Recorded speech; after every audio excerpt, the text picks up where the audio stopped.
This is the Vaguely Nerdy Podcast, where every week this brother-sister duo gets together to discuss the box office, latest film and TV scoops, along with our latest movie or show review, and what we get into next. We're host Cheryl. And Jay. All right, this week we had a debate last week of like what we was going to watch. It was either Shadow Force or Fight or Flight with Josh Hartnett. Yes. So Shadow Force it was. Yes. And I feel good in that decision. And, you know, yes. I ain't heard much about that other movie, so it must have been okay. All right, Jay is on deck to quiz me for trivia. What you got? Okay, so this is Shadow Force trivia. There's not very much, but Shadow Force stars Omar Sy and Kerry Washington. Yes, it was originally going to star a different male lead who is also extremely popular. Who was that? Was he black? Yes, it was always going to be black. Okay, I was just checking. Is he current? Yes. Oh, you said popular. Yes. Has he been in anything this year? Yes. TV or movie? I'm not telling you that. So it must be TV. Must be TV then. Aldous Hodge? No. Oh. But that would have worked. That would have worked. That way. Yeah. Definitely would have worked. He's been in something this year. Yes. Anthony Mackie? No. But that would have worked too. Maybe. I'll give you a clue. Okay. They are attached to this project already. They are attached to this movie project already? Yes. What you mean? They're attached to the project, but they just didn't star in it. Oh, they're still attached. Mm-hmm. Oh, I know who it is. It's Sterling K. Brown, ain't it? Yes. Okay. Yeah. Sterling K. Brown was originally set as the male lead, who was Omar Sy's character in Shadow Force. I wonder why he didn't do it. I'm not sure. I'm going to guess because of when this came out and because of Paradise. He was probably doing Paradise at the same time. I could say, okay. Yeah, that would have worked too. So instead of starring, he executive produced or produced it. Okay. And so, yeah. So I could have stepped back from it. It could have worked. It could have worked. It could have worked, and I don't know. It may have worked. It may have gotten more word of mouth because it would have came right after Paradise. This would have been his Paradise follow up. You're right. Yeah. You're right. Yeah, Lionsgate did not do a good job promoting this. No, they didn't do a good job. But that's typical Lionsgate, unfortunately. Yeah. So, but yeah, Side was good, but I do feel like it would have gotten more attention had Sterling K. Brown came fresh popular off of Paradise and right into this. Yeah. Yeah. And he's more popular than Omar Sy at the moment. So, okay. Well, yeah. It worked, though. Yeah. It worked. But good for him for getting that producer credit. Yeah, there you go. My name's still in the credits. Still got to check. Okay. I ain't mad at that. So that is the trivia for Shadow Force. Let's get into the rest of the episode. Welcome, fellow movie buffs. I'm Jay. I'm Cheryl. Listen in as we break down movie and TV shows, tell you what's in the plot, and hear if we think you should have watched it when you had the chance. Dun, dun, dun.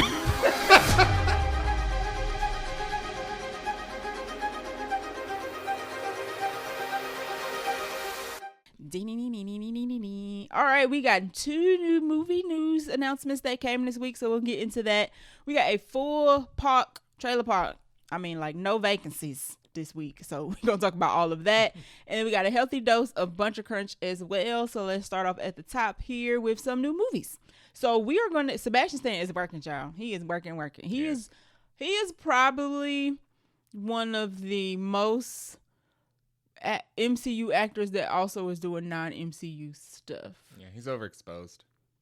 Don't say I hate you said that because you know I hate it. I hate that. But outside of like, I'll consider, and I'm not counting like Mark Ruffalo, Angela Bassett, Don Cheadle. Like they was already working before they went to MCU. Yeah. So they was already established. But I'm talking about like your Chris Evans, your Sebastians, Anthony Mackie. Anthony Mackie do a lot of stuff too. It's just all don't be like Marvel level. That's also the thing though with I didn't know about Sebastian Stan is he's been around for a very long time. Right. He been like, not as big as a role. And I think something came out recently said he was like super broke when he got like his first big break, which is like a common thing. Common story, unfortunately. Like somebody else recently just said, I was like, yeah, I had like $2 in my pocket when I went to do this audition. But anywho, so Sebastian Stan, I don't know when this is coming out exactly, but one of his upcoming roles will be starring with Leo Woodall, who is from White Lotus, who I'm not familiar with because I have not started that yet. He was in the season of White Lotus with Jennifer Coolidge. Okay. Yeah. Okay. He was one of the side characters. So he and Sebastian Stan are going to be starring in a movie called Burning Rainbow Farm.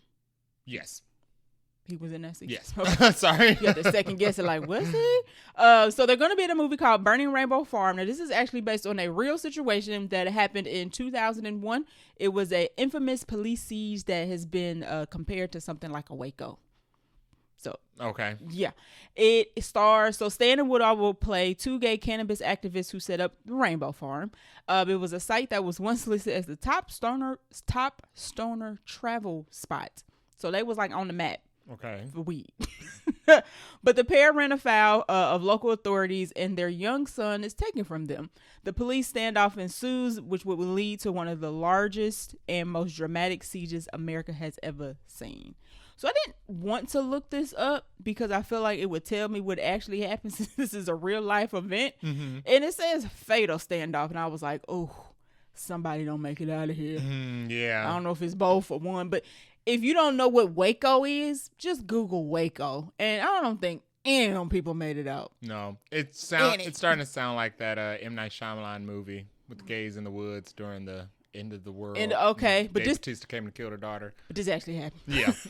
This was real. Yeah. So I didn't look anything up because I didn't want to know, like, because it sounds pretty interesting to watch. Yeah. Usually when you go into like one of these movies where it's like a police standoff, you already know somebody ain't gonna make it. Yeah. I don't know if it's one. I don't know if it's both. I don't know what happened to the son.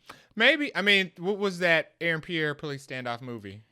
Aaron Pierre. The one that went to Netflix. Oh, that wasn't a stand. Was that Rebel a standoff? Ridge? Yeah. That was a standoff movie. He like, I mean, it didn't start off as a standoff movie, but like the third act was mostly like a standoff. And he lived, right? Against him and the police. Mm-hmm. Yeah. Yeah. So maybe. I don't think. No, they probably won't live. They said, once I saw the word Waco in the title, in the article, I was like, I don't think either one of them making it out. But it sounds interesting. It does. I like Sebastian Stan's doing different stuff all the time, so props to him. But yeah, I would actually be interested in watching this. Does this have a director? Let me double check. Justin Kurzel. I am not familiar with Justin. Let's Google.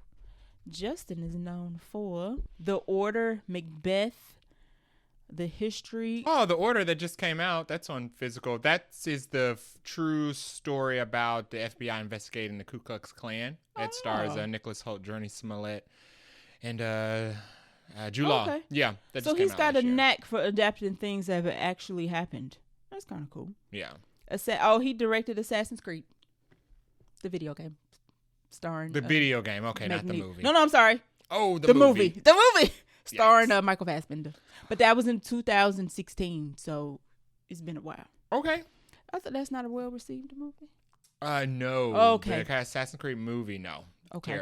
Terrible film. Well, he got Sebastian Stan on deck, so he better not ruin it. It said he also directed the Macbeth film. I didn't hear Macbeth. I didn't hear anything about that one. I heard about Denzel Washington just did Macbeth, didn't he? Yes, but that was Denzel Washington. Right. But so I didn't hear anything about this Macbeth film, but it starred Michael Fassbender and Marion Cotillard, which were also the stars of his Assassin's Creed movie. Oh, so okay. So he must have, maybe Michael was busy and he was like, Sebastian, please.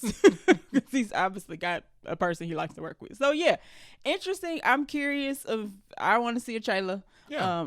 This is a situation where I'm not going to look anything up because I don't want it to be spoiled. Looks like it's going to pop up at Cannes first. So we'll hear about it. How good it is. The first impressions after that. Mm-hmm. Right. And if don't nobody buy it, then it might not have been. Yeah.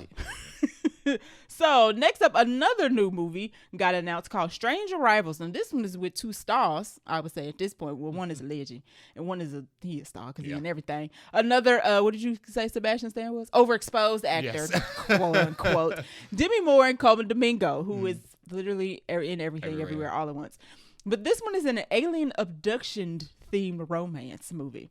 So it is inspired by another actual true story event of Betty and Barney Hill, who became the first reported case of an alien abduction in 1961. The movie is about their journey back from their honeymoon in Niagara Falls.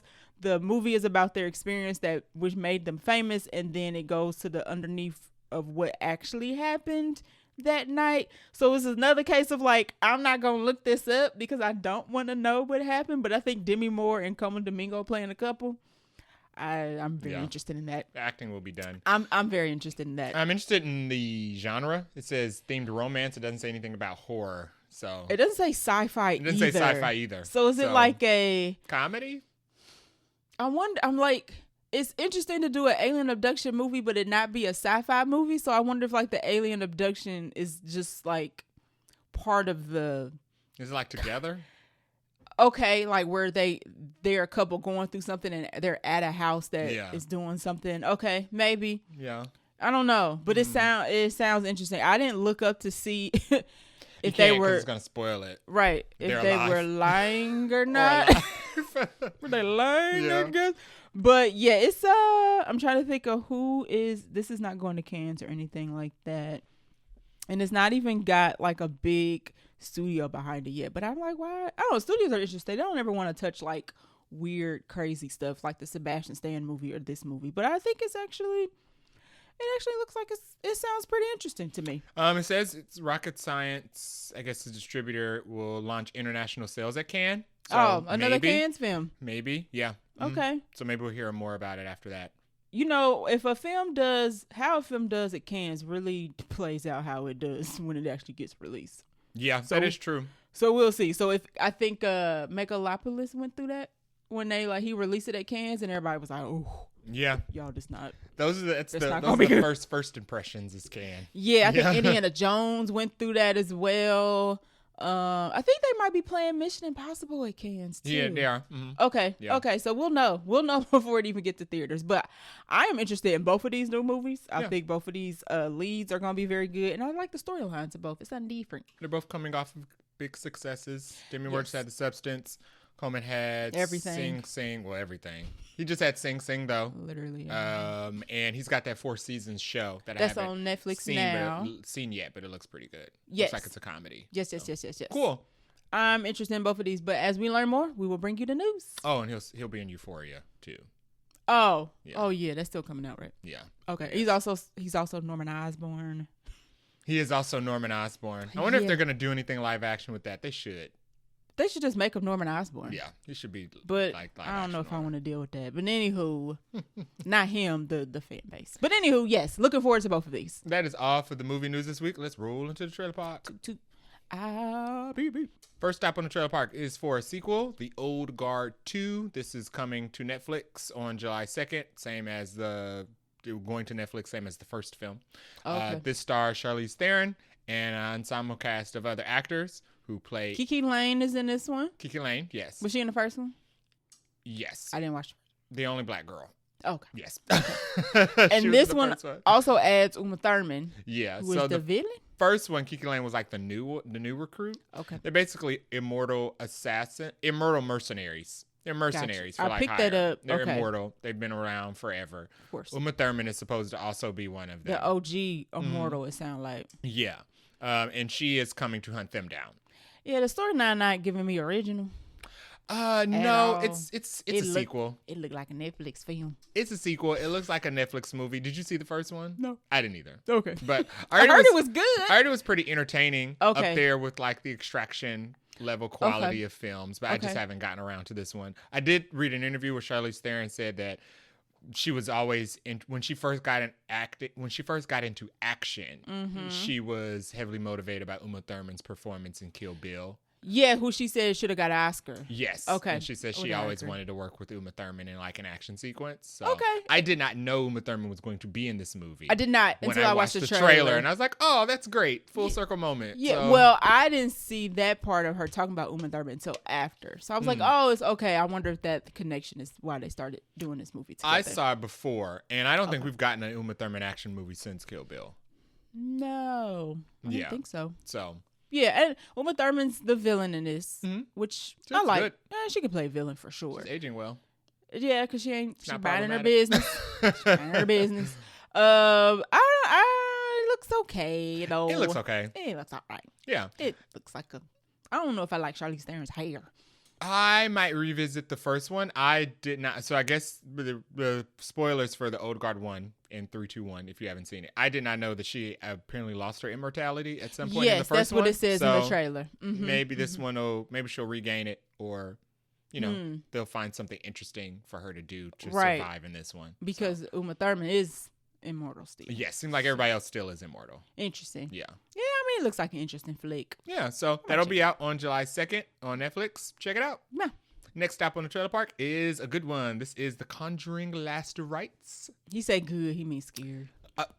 Very scared. This comes out September 5th, 2025, to theaters. Labor Day weekend. As all good Conjuring movies do. Oh, Lord. This is the last installment in the Conjuring franchise. Is it? It is. That's why it's called How Last do you know? Rites.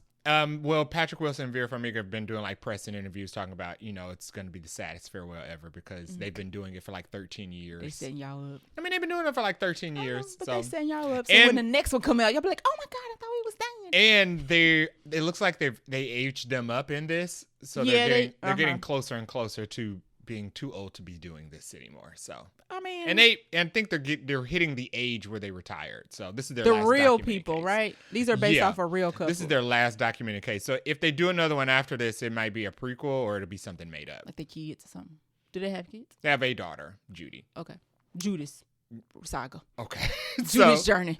This is going to star Patrick Wilson and Vera Farmiga returning as Ed and Lorraine Warren, who are paranormal investigators and exorcists who go take on case by case. So each movie has been a case. Each movie is a different case. Either a family has reached out to them because they are being haunted and need assistance, or the Vatican has sent them out to a house to investigate. They were the Amityville horror investigators. They were the Amityville investigators.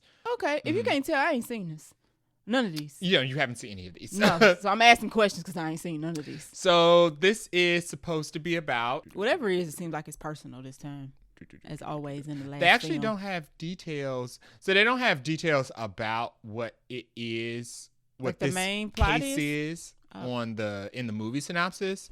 And the trailer don't give a bunch away either. And I think the reason they don't do that is because it's based on a real story. So if you actually Google the case, you're going to spoil it. That's fair. So good. Along the lines of the rest of the Conjuring movies, it looks like they are being hired by a family who is being haunted by a supernatural entity. This one looks like it's extremely scary, but it's significant because it's their last documented case. Yeah, and it's like blood coming out of the sink and like dolls bending backwards and no. I love the Conjuring movies. They're good because they're mysteries. There's jump scares in the trailer. There's always a mystery to figure out where the haunting came from. Right. Sometimes it's initiated by somebody who hired them to do it, or a side character who initiated. One of the last ones, I think, was The Devil Made Me Do It. They found out that the person who initiated the haunting was another witch who had the same powers as Lorraine, and they had like a head-to-head thing. Witch off? On. They had a witch off, basically. It was good. Bad. So sometimes it's not just like the supernatural forces is coming out of nowhere. Sometimes it's somebody deliberately trying to like set it off. This one seems personal because whatever ghoul or goblin is in a corner in one of the rooms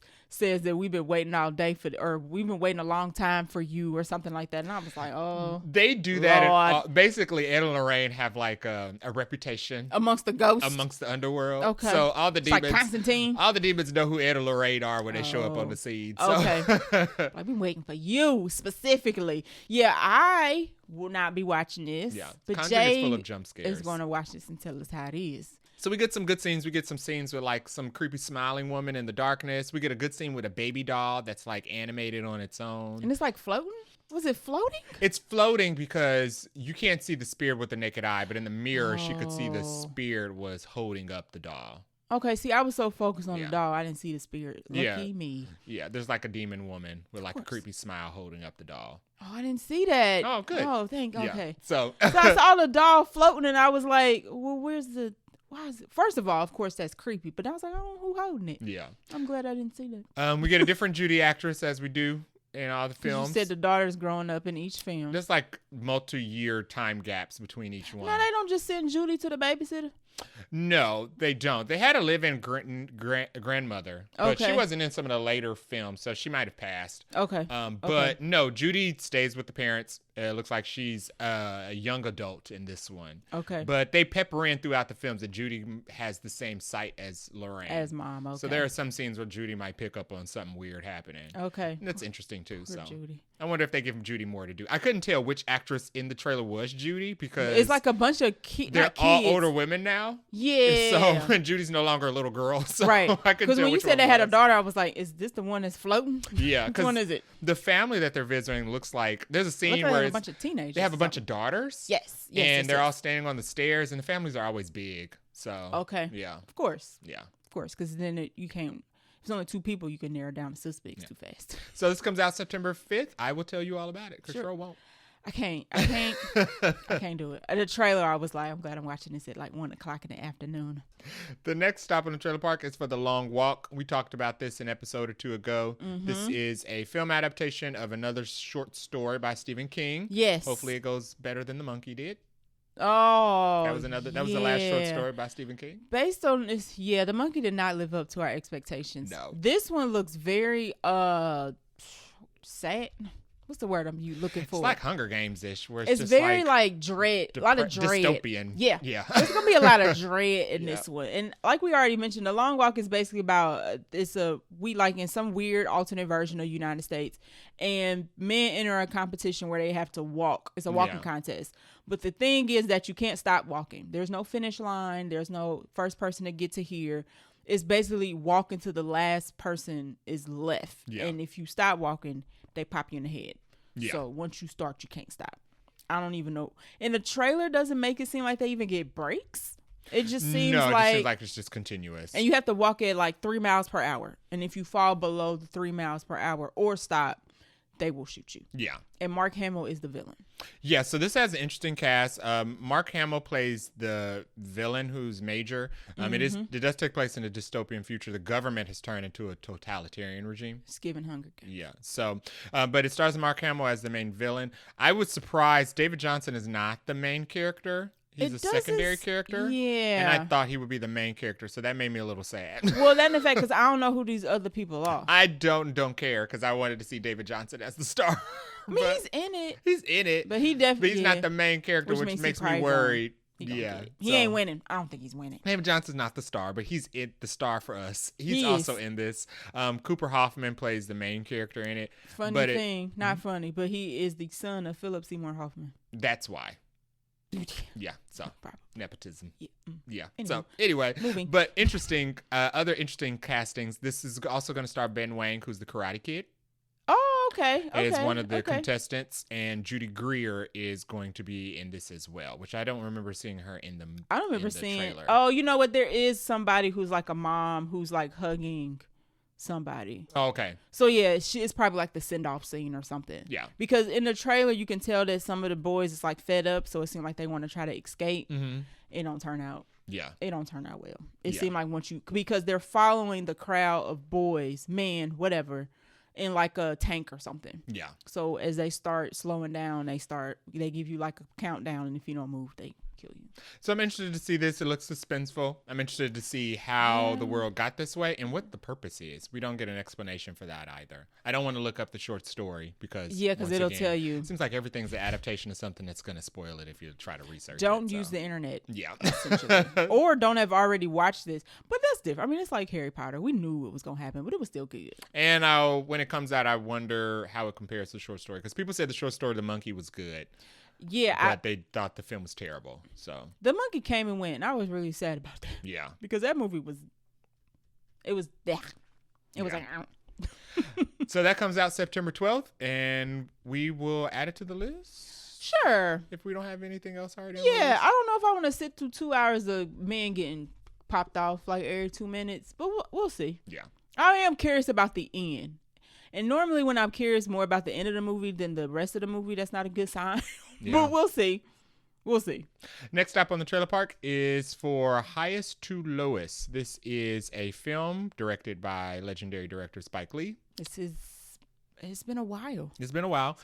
This is going to be released under A24. This will be Spike Lee's first A24 film. It's an A24 Apple collaboration. Yeah. And I ain't happy about that. So it already has an Apple release date, which we won't say because we want people to go see it in theaters. So right. You gotta, it'll be a It's surprise. funny. Great minds think alike, because I also didn't put it in the notes. So I was like, nope, because So. it comes out August 22nd, you said, right? Yep. And so go see it.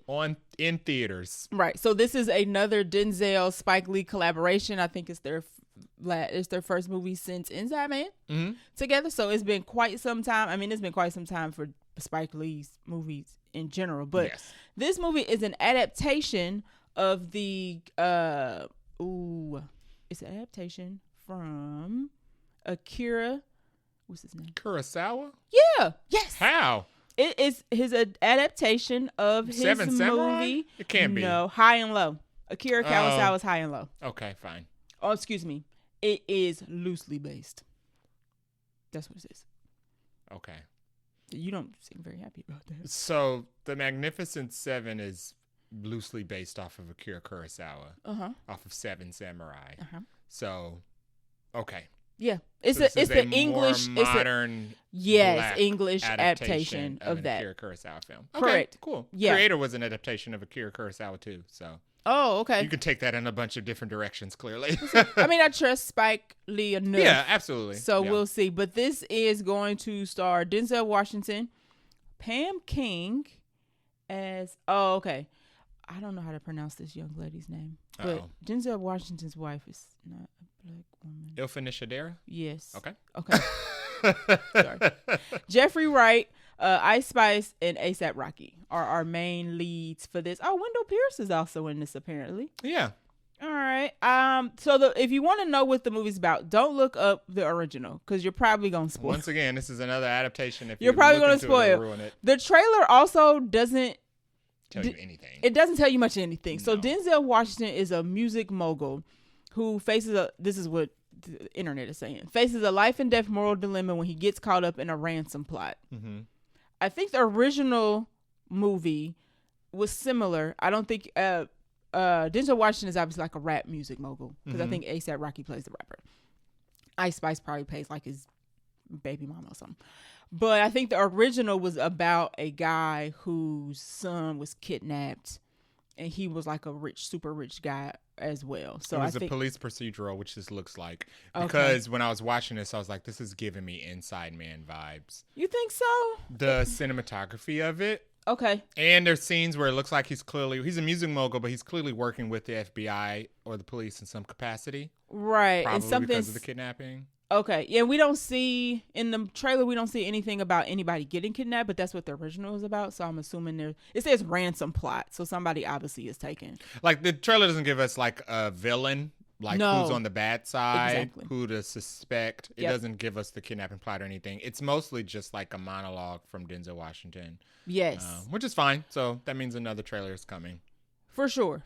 So yeah, I'm interested to see it. Yeah, absolutely. Obviously. I mean, we don't get Denzel Washington and Spike Lee together very often. I just wish that somebody else was distributing this besides Apple and A24. Yeah. Because they don't promote their own movies. No. So maybe we won't get another trailer. This is it. And sometimes we don't need another trailer. Is F1 Apple? Yes. They're promoting that. You're right. So this better get promoted. This is a Spike Lee film. It's a Spike Lee and Denzel film together. So yeah, we'll see. You're right. Apple F1 is just Apple. This is A24 and Apple. So A24 knows how to market their stuff. So maybe they'll do the marketing. Maybe. We'll see. Yeah. Cross our fingers. A24 at least cares about people seeing their movies. Thoughts and prayers, y'all. Thoughts and prayers. But yes, this is coming out. I'm excited to see it. And hopefully it's good. Absolutely. Yeah.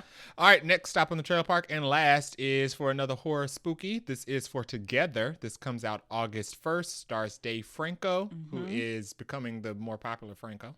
Good. Right. It's just funny. It's just funny because I feel like Dave came out of nowhere. Now he's Sure the did. official Franco. He's like, he should just change Dave F. He's also going to be returning to Now You See Me. And also Alison Brie. Who is from? She's been in a bunch of stuff. I first saw her on Glow on Netflix with the Lady Wrestlers. She was in Scream. Okay. I feel like we also just saw her in something. Her name is super familiar to me. Yeah, she's a comedic actress. Okay. So this stars those two who have played a married couple who are clearly going through some type of like relationship issues. Correct, because we see them talking to a therapist. They're drifting apart. They're sleeping in different rooms in their new house. They've moved into a new home, and some type of supernatural entity is trying to draw them closer together. Literally by fusing them together. Physically together. They have to figure out what that is or escape. The movie poster has their eyeballs like touching. Yeah. There's scenes in the trailer of it seems like it's not just them though. It seems like anything within the vicinity of the land. Because there's also a scene where it looks like there are two dogs who are about to fuse together in the exact same way. Yeah. There's a scene where it looks like Alison Brie is a school teacher and one of her school students draws a picture of two dogs fusing together. Yeah. So something is it may not just be it may be affecting them, but it may be like affecting anybody who's around there. Yeah, it's given too much for me. Yeah. This is a horror movie. Don't let the fact that it's about a couple in a new house fool you. It is also being described as in terms of body horror, like The Substance. So this is a very body horror movie. Yeah. It's being described as extremely gross and crazy. I mean, take the together term literally when you think about this movie. It looks a little bit like Annihilation. There's a scene where clearly whatever is doing it is in a cave underneath their land. Oh, yes, there's a cave situation. And remember in Annihilation when they went in that cave and it was like that moving organism that was like making beats on the walls or something? It looks like there's something in the cave that's doing the same thing. And they have like video of maybe like a cult or something? Yeah, it looks like there was some type of rituals happening in that cave as well. And the cave is probably under the house, and that's why the house all jacked up. So it's definitely extremely supernatural. Very. I'm not sure if it has anything to do with like ghouls or spirits, but something is living underneath their land. It ain't working out well for them. Yeah. This is another movie where, and this is not a bad, this is just, I'm too scared to watch it, where I want to know the ending, but I don't want to know, I can't do the journey. It's going to be too frightful for me. There's a spooky scene where it looks like Allison Brie wakes up in the middle of the night and her hair is literally going into Dave Franco's face while they're asleep. It's like a ring situation. Clearly the trailer ends where clearly their arms have fused together. We don't see it, but they're about to take a bone saw to separate themselves. Yeah. Yeah. It's not looking, it ain't looking good for them. No, it ain't looking good, but I'm curious how it ends up. I don't see them both making it out. I don't see either one of them making it out. No. They're going to be fused into the house by the end. Or maybe they just give in and they just fuse into an organism. Okay. At the end. Or they turn into one person. Ew. What would that look like? Oh, my God. Like, what's the purpose? What is the purpose of doing this to these innocent people? I don't know. There's never a purpose, is there? So this comes out August 1st. We'll see.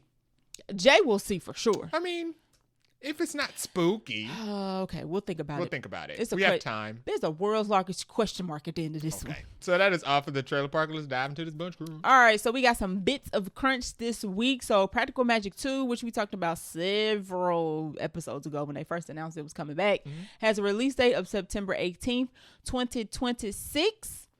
Sure. Maybe it stays, maybe it doesn't. I'm not super excited about this, but it's fine. It's so far in the future. Who knows? I hope it does well. It would be sad if they reboot it after so long and it doesn't. And it tanks. Nicole needs a hit. Kind of like her last couple movies. Baby Girl didn't do too well. I saw somebody just today said that they got 20 minutes into the movie and was so glad they didn't pay for it. Yeah, the plot just looked ridiculous. It did look ridiculous. And the lead was not attractive. People seem to like her shows. Her 9 Perfect Strangers gets reviewed really well. Okay. And it's got another season coming out. Okay. So I'll give Nicole Kidman has made an effort to work with female directors lately. So she's remained relevant. Thumbs up for that. She misses movies, but I don't know about this one. Personally, the last Sandra Bullock movie you saw was The Lost City. Oh, which wasn't great. I didn't like it. But Sandra Bullock is a legend. She's been around forever. So I would watch Speed 2 before I watched that other movie. I mean, Sandra Bullock's a great actress, but you're right. Lost City wasn't great for anybody. Not even Brad Pitt. I think people actually like that though. I think I was the odd one. Did you watch it? No. Don't. It was like Shazam, where I was like convinced you it was so bad that you thought it was also bad. It's the same. But you can trust me. It wasn't that good. So stay tuned for that. That comes out September 18, 2026. I saw one comment said they want Nicole to have the same wig. No. They want her to be a redhead again. She's not doing it. I don't know. The next piece of Buncha Crunch is Jack Schreier, who is the director of Thunderbolts. New Avengers. And the New Avengers, sorry. Is in early talks to direct the MCU's X-Men movie. It makes sense. He's qualified. It makes sense. Yeah, that's fine. It is Thunderbolts / New Avengers. Spoiler alert, if you haven't been that's not a spoiler alert. It's obvious at this point. It was like the most recent, highest rated movie in terms of like critic reception and audience reception.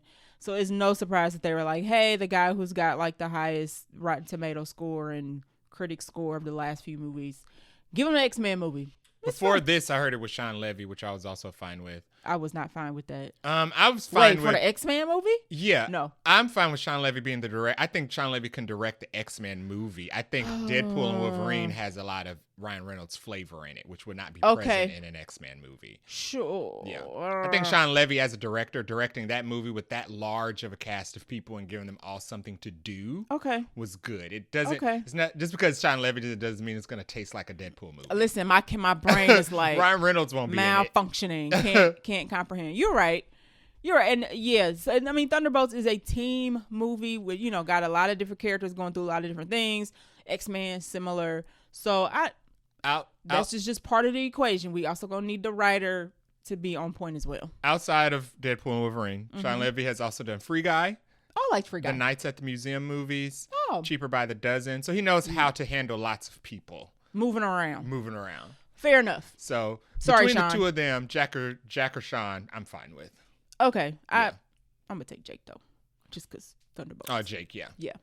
Jake, Thunderbolts was good. It was good. He seems like there was an interview that he did where they were talking about the A24 trailer for Thunderbolts. He said that was like a joke. He was like, he thought of the A24 trailer and he also thought of the Thunderbolts asterisk.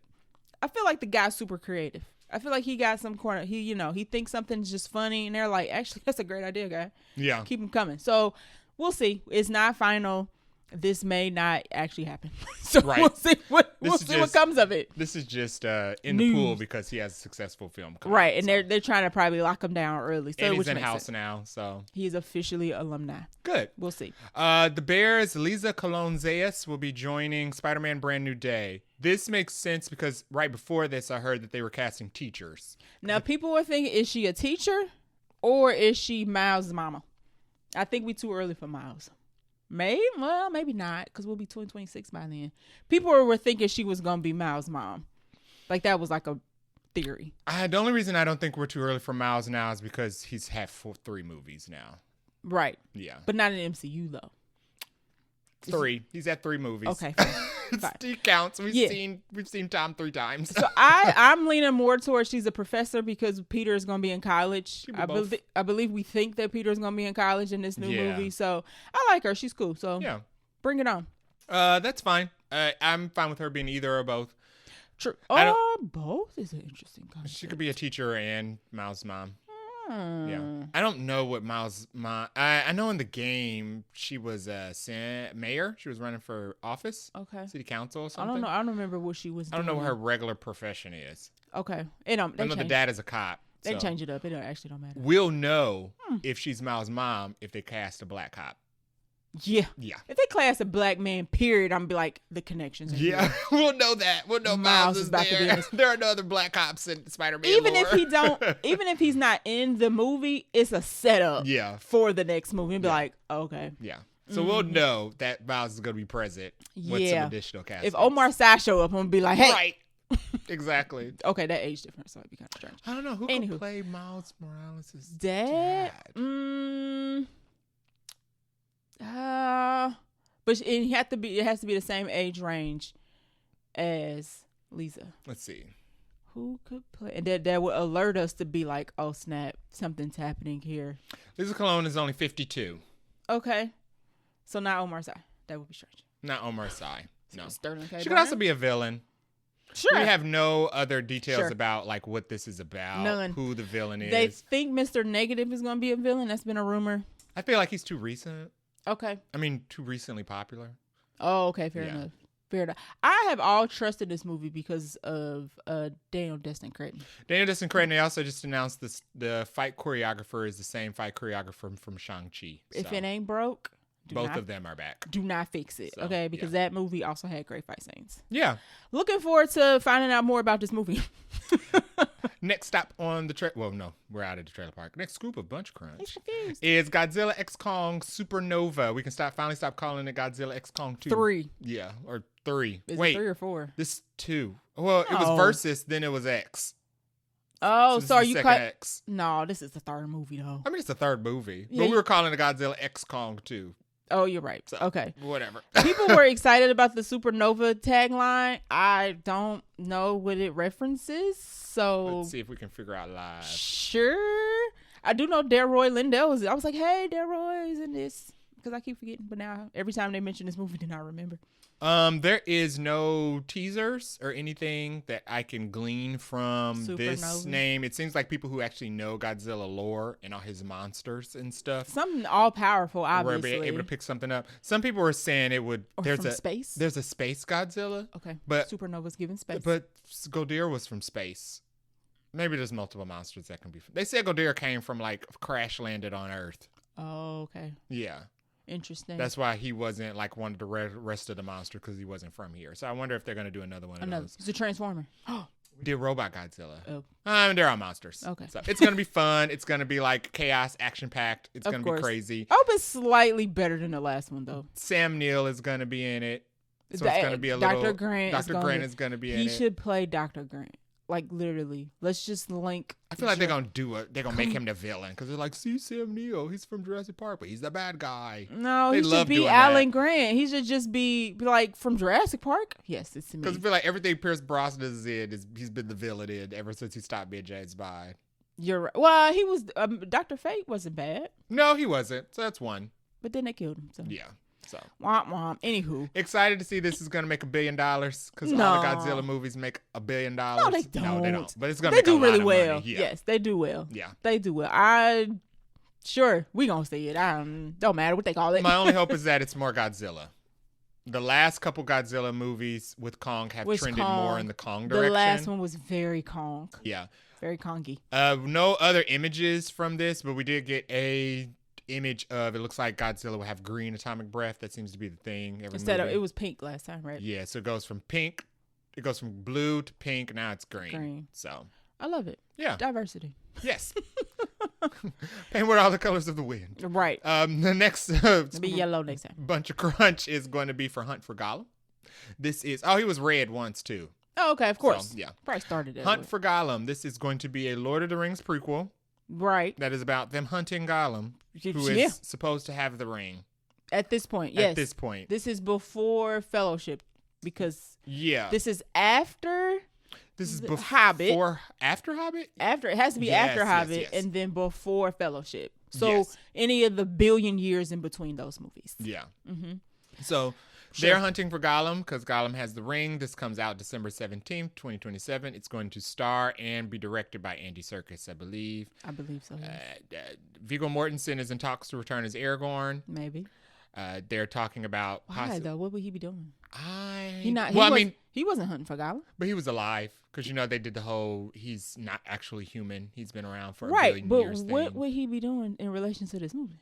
Being a mercenary? And why would they... Oh, yeah, but we were supposed to be hunting for Gollum, not following...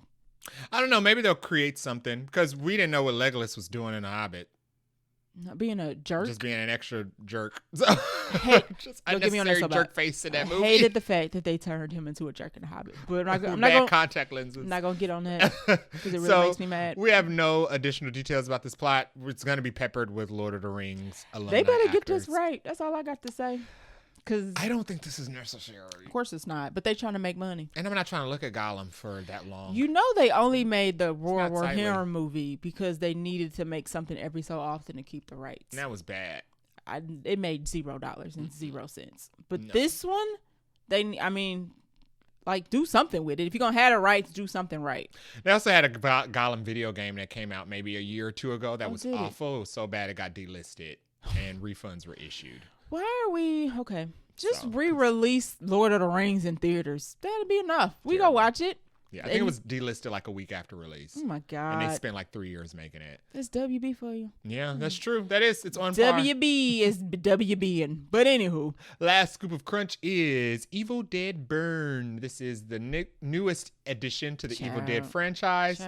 This comes out July 24, 2026, and is going to be directed by Sebastian Venisek, who is a French horror film director. Oh, that means French it's going to be real bad. Really bad. Oh, it's going to be French horror films are like awful. I saw the image on the tweet of this and was like, I'm scrolling. Listen, if Jay didn't put this on the calendar, on the agenda, I kept scrolling. I was like, this is freaking me out. So as far as spooks, French horror films are pretty bad. Really bad. Like they're pretty scary. Horror films, and I don't watch horror films, but I read about some of them sometimes. Mm-hmm. They terrible. They have to fight with the MPAA as much. Terrible. So they can just be as terrible as they want to be. Terrible stuff. Eating each other and splitting each other in half and growing each other out of the ground. His most popular film is Infested. That came out in 2023. It got a 95% critic score on Rotten Tomatoes, and it is the synopsis is passionate about exotic animals. Passionate about exotic animals. A young person named Caleb brings a venomous spider home, but it accidentally slips away. And gets loose in his apartment complex. Soon the residents of his apartment building are battling an army of deadly, rapidly reproducing spiders. Awesome. That's great. And the poster is a man with giant spiders crawling all over his face. So Raid. No Raid can get rid of that. Yeah, so, no. What is Evil Dead? Evil Dead is a self-explanatory horror movie franchise that has been around since the beginning of time. It originally starred Bruce Campbell, and it is about every movie. It's an anthology horror franchise. Mm-hmm. Every movie is different. Okay. Outside of the original 3 Bruce Campbell movies, every movie has been different. Okay. How many is it? 12? The Bruce Campbell's movie was 3. Then there was the reboot. And then there was Evil Dead Rise. So that's 5. So this is 6. Okay, I think this will be 6. Every movie is different. It is about a group of people come across a book of the dead called the Necronomicon, and one idiot opens it up and reads it and unleashes spirits that one by one pick off each of the cast members. Evil Dead movies are good because each book has a different edition. Each movie has a different edition of the Book of the Dead. Okay. So the demon that it unleashes is always different. Flavor. And the means in which to kill it is always different. Variety. Can't hate on that. The last one was in an apartment building. Yeah, I recall the trailers. Yeah. Oh, well, yeah, you saw the trailers for the last one. Oh, it would not stop. I'm just watching YouTube, minding your business, and it'd be like, what am I watching? So, it's Evil Dead Rise trailer. The last one was fun because it was a book, but also the chant is recorded. It's kind of like the Book of the Dead and the Mummy. When she says the chant and wakes up the mummy, it's the same exact thing. There's a chant in the book that wakes up the spirits. That you read it or whatnot. And the last one, the chant was on record, was on vinyl. And that ended up releasing the spirits instead of him reading it. He started playing the record, and the record started doing a chant, and he tried to turn the record off, but of course the record was like magical, so it wouldn't turn off. No. Once you start, you can't stop it. This one, they did say is going to be completely different. It is going to be a different standalone film. They usually don't connect to each other. So it'll be a different standalone film with a different group of people, with a different Book of the Dead. Different horrifics. Yeah. No. So, exciting. There's no question about this one, because Shirley's absolutely not going to see this one. This is I won't even watch the trailer. Evil Dead is like her worst nightmares. Nope.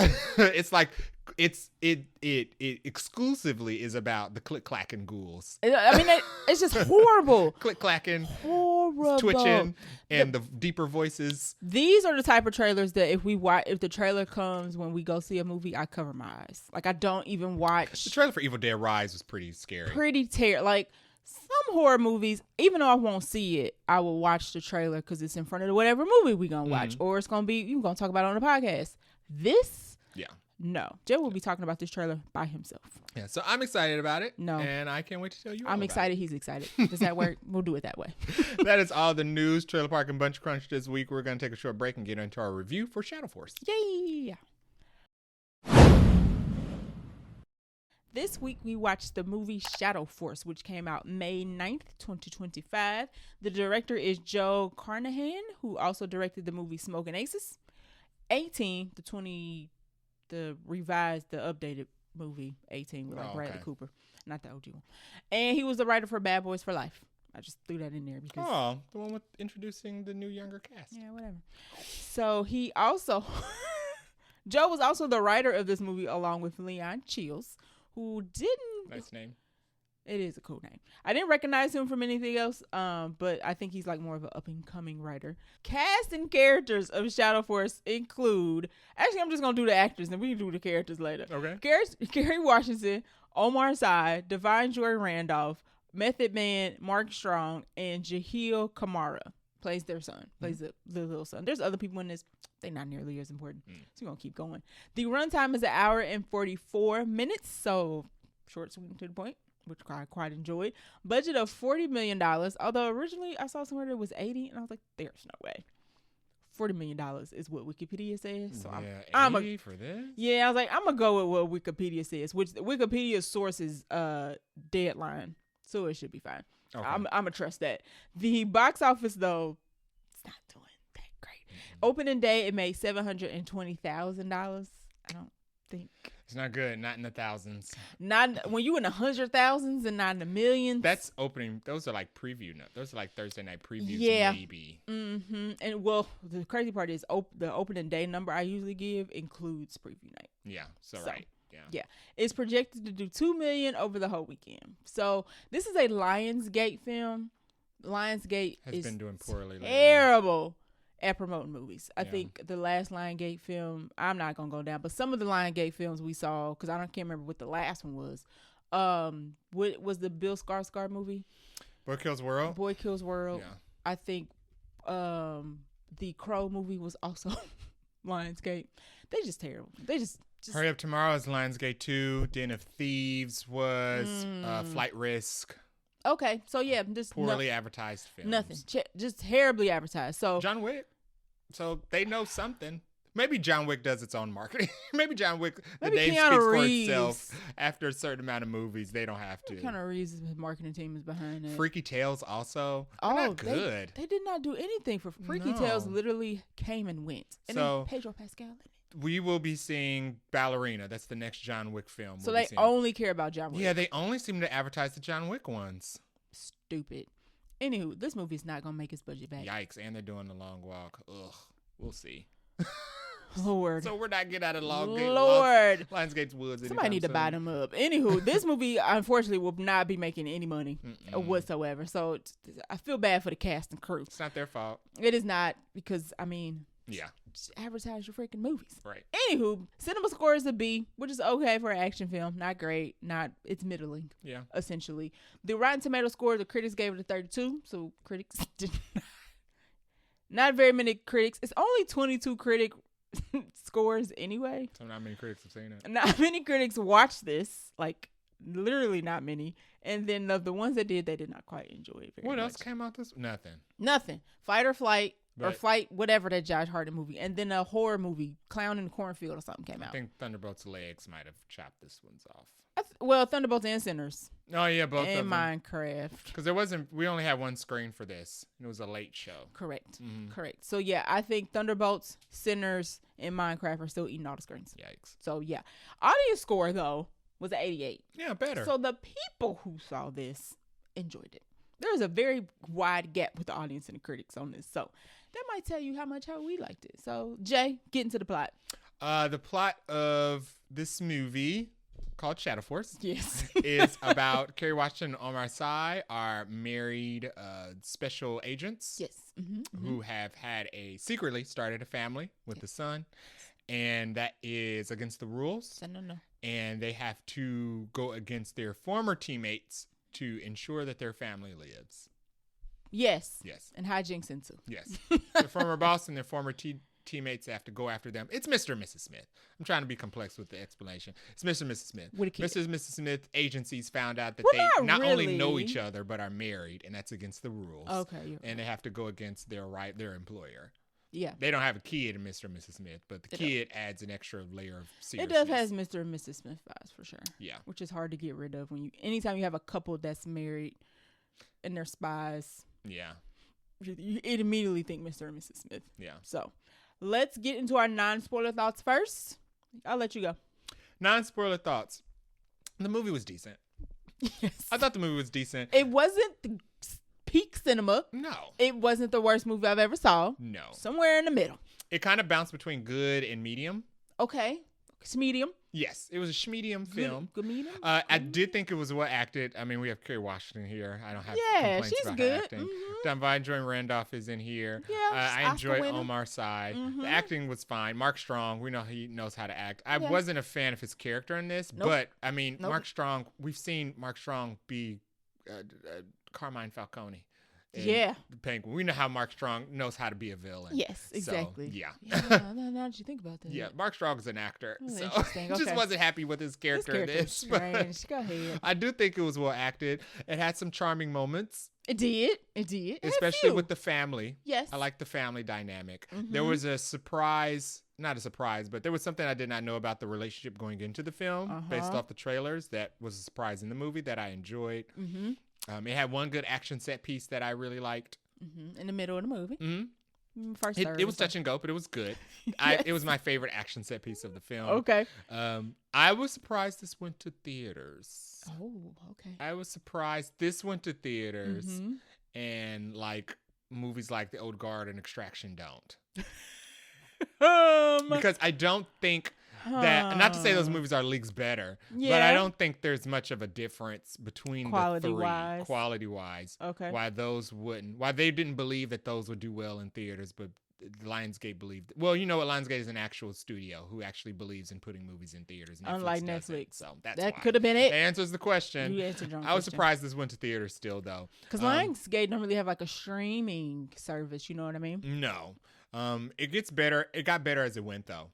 In the beginning of this movie, I was a little nervous. The first action sequence in here had me as it went. Yeah, I would agree with that. The first action sequence in this action film had we me was not happy very about nervous. it. I was very nervous. I turned to Jay and just looked at him like, is what happening? What I think is what's happening? For that to be like the beginning of this movie, I was very nervous about the action sequence, and that wasn't even the opening action sequence. The opening action sequence was also boring. Which we can get into in spoilers. So I don't even remember. Both two action set pieces between the two, I was like, ugh. In the first like 15 minutes of the movie. But it got better as it went. The longer it went, I felt like it was getting better. It was pulling it together. But also the longer it went, it started to feel more and more like a TV movie. Oh, I won't disagree with you. Or the longer it went, I started to feel like I was watching like an episode of like a TV like Miami series. Vice.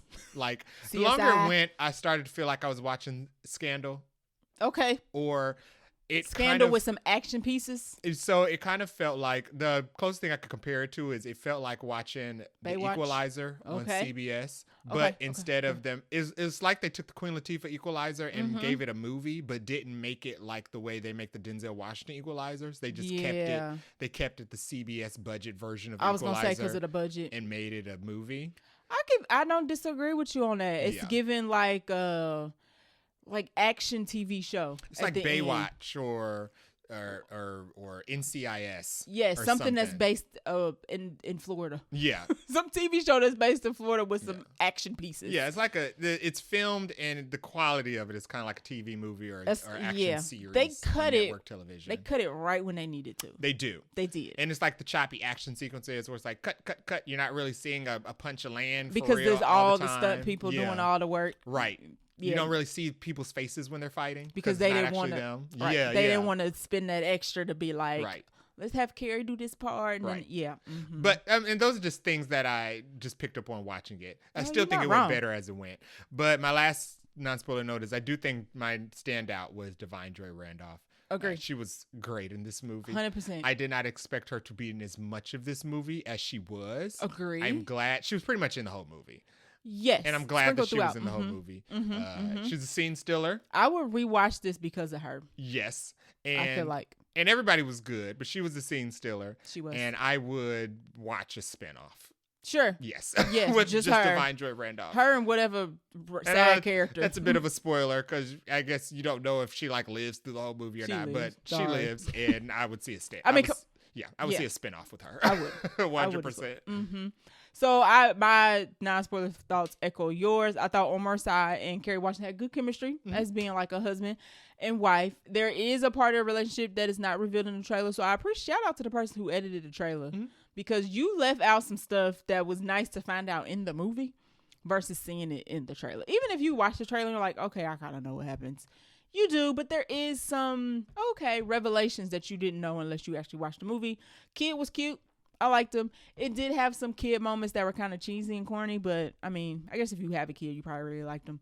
And we got a little Olivia Pope. I don't feel like Kerry Washington can do any type of action drama. We got the Pope walk. We got a long one too, without looking at her and being on. It's freaking Olivia. And I'm not saying that in a bad way. It's just if she would have had on a straight wig, I mean, we literally would have been watching Scandal for a second. She had curly moments in Scandal. She ain't had that when she was hostage. When she was held hostage. Okay, she got on a hostage wig. By the ex-vice president. Yeah, her wig was not my favorite she had in a this. Wig on. But Jay was like, she was like kind of being undercover, so she couldn't wear it. You can't stop at the boutique if you go in dark. Yeah, she can't touch up her knotless. So I just didn't love it. But anyway, that's a small nitpick. And I also had the Divine Joy is the standout for me in this movie. So yeah. Anything else about? And I agree with you that was entertaining. Like I said, it wasn't. We weren't watching Inception, but we also wasn't watching like Borderlands. Yeah. It was or Rebel Moon or I can't think of any horrible movie we watched last year, but it was good. Yeah. It was entertaining. I didn't feel like I wasted my time watching it. Okay. I'm glad I supported it. Let's put it that way. Okay. In the theaters. Yes, I am glad I support it. It was an original IP. Like we said a couple episodes ago, we support original ideas. Everybody says they want an original movie, but then they don't show up. Well, this movie made $720,000. It was an original idea. Where were you? You didn't give it a chance. You were seeing Thunderbolts, which is part of a franchise. Right. So you don't want original things. You're right. For the 100th time. So yeah, that is it for our non-spoiler thoughts. Now we're going to spoil the movie and talk about our characters in 3 and 2 and 1. So top of the list, we have Kerry Washington, who plays Kyra. Her name's Kyra Owens. So one thing this movie does, you kind of find out in the beginning, is that Kyra and Omar Sy's character, Isaac, are not on great terms. No. So they had this plan of, they were secret agents. They're not supposed to have a relationship. They have a relationship. They have a kid. And instead of them just running off to try to escape everybody, the plan is actually for her to pick off Shadow Force. Yeah. One by one. Right. And she kind of started it. Right. And it was kind of like dog eat dog. Like either they was going to kill him or they had to take everybody out. But they had a kid, so they can't like tote this kid around trying to murk everybody. So Omar Sy's character, Isaac, the dad, decides to raise the child while she goes to kill everybody.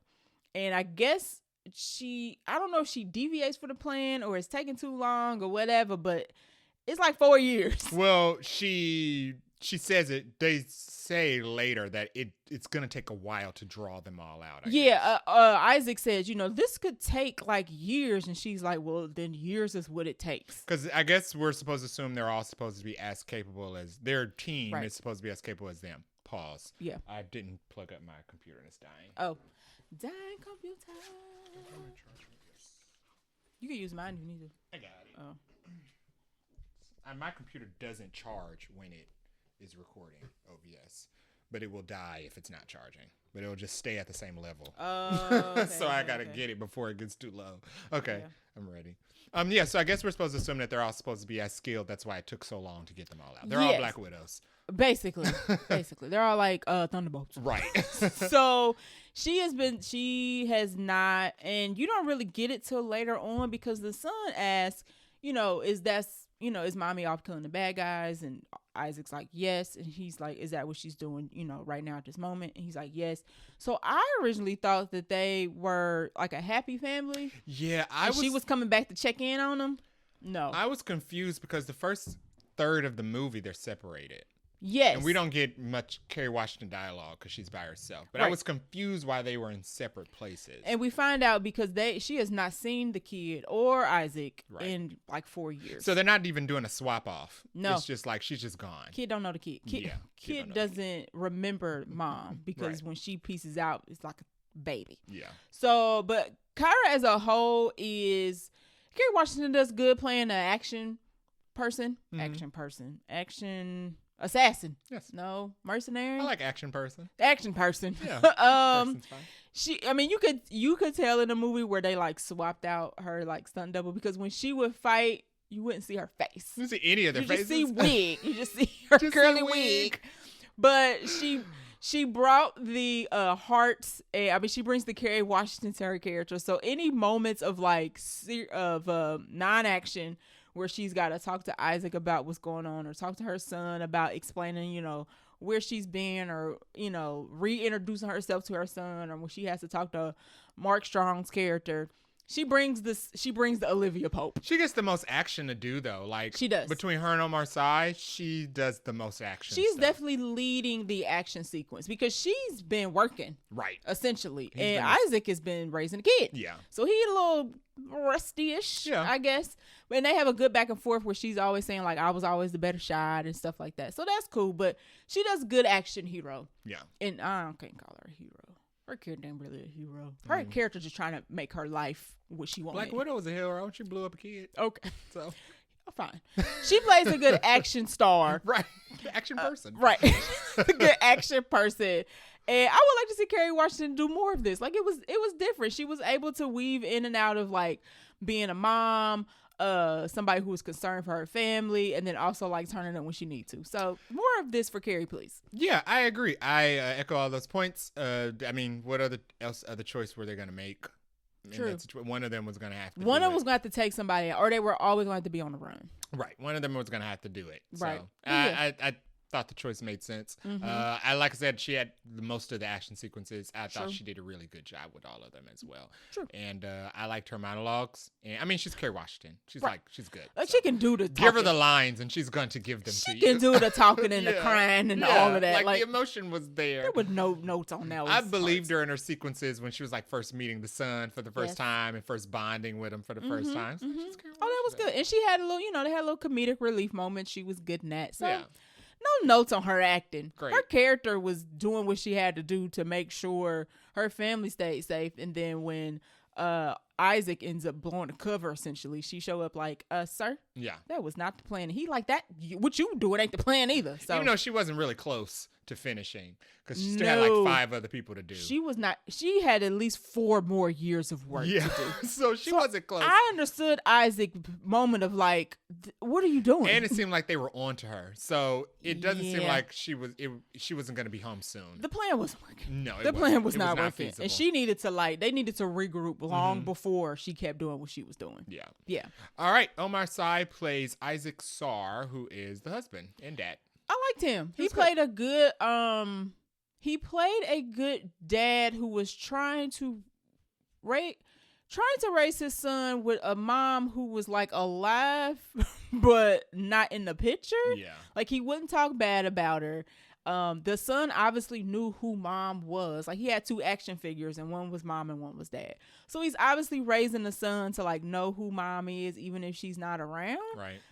And I like that he didn't he was able to turn on and off his being mad at mom and then being nice to mom. Yeah. So that was cool. I haven't seen Omar Sy in a bunch of things. I think the last thing we saw him in was Book of Clarence, honestly. Luther's supposed to be getting a movie. Okay. But I like him. He did good. He definitely is like second lead in terms of action, but I guess once again when he was fighting you wouldn't really see him either because it was a stunt person. But he did good though. I liked how his character didn't shy away from revealing to his child that they are mercenaries or former assassins. He was honest with his child. I like that. He was honest with the son sure. Because it's too complicated to. I mean, the wife is gone. She's out killing people. It's too complicated to try to keep up both those 3 lives at the same time. Exactly. So I like the fact that the kid knew that they were like assassins, and it made it easier for like him to like when they had to go on the run. The kid didn't run off and do anything stupid because he knows that his parents are mercenaries. They raised him right. Right. Well, he raised the son right. Not telling your child that you're a killer might put them in danger because they're walking around being oblivious. He wasn't oblivious. Right. Yeah. He paid attention to dad. Whenever dad said to do it, the little boy would do it. So he raised their son the best way he could by himself, and it was working. Whatever arrangement that they had might not have panned out, but the son sounded like he was at least getting along because dad was able to do what he needed to do. He had the same amount of action sequences as Kerry Washington, but he was not the star in any of the action sequences. Kerry Washington was a star. Outside of his one in the beginning that we didn't see. But I didn't enjoy his solo action sequence. No, they did him wrong. But I did like him in the third act when he has kind of like the standoff.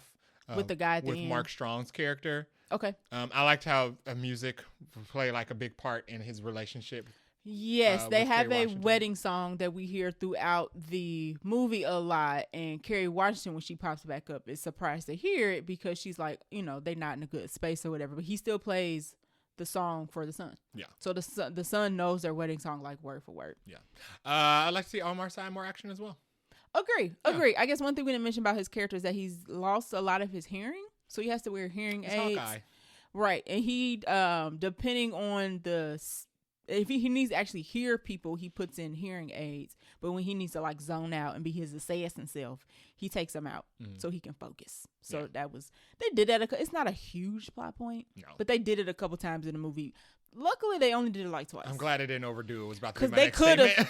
They could have. Because it's so slow when they do it. Right, because he takes them out like real slow motion. In the beginning, when he does it during the hostage situation, he's like, it takes like 5 minutes. Yeah. And I'm just like, he's going to shoot your kid if you don't make a move. Shout out to y'all for reining that in. Because y'all really could have overdid it and y'all didn't. So thank you very much. Teetering on the edge. All right.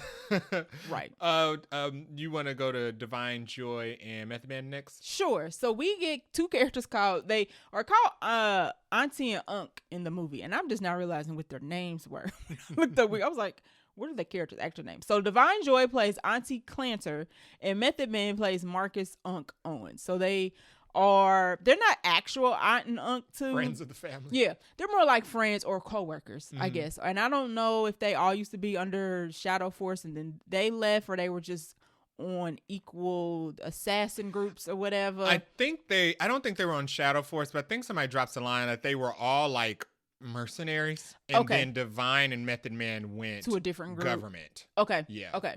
So Auntie and Unc are working separately on their own separate cases, but they come into the fold because we find out later in the movie that Kyra has been asking them to keep an eye on Isaac and the son.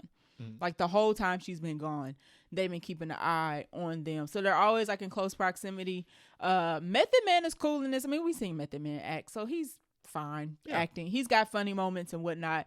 But him and Divine Joy play off each other very well. It's go good. And Auntie is super funny in this. Like every time she's on the screen, she's got a one-liner that's kind of like, that's funny. I mean, we were audibly laughing.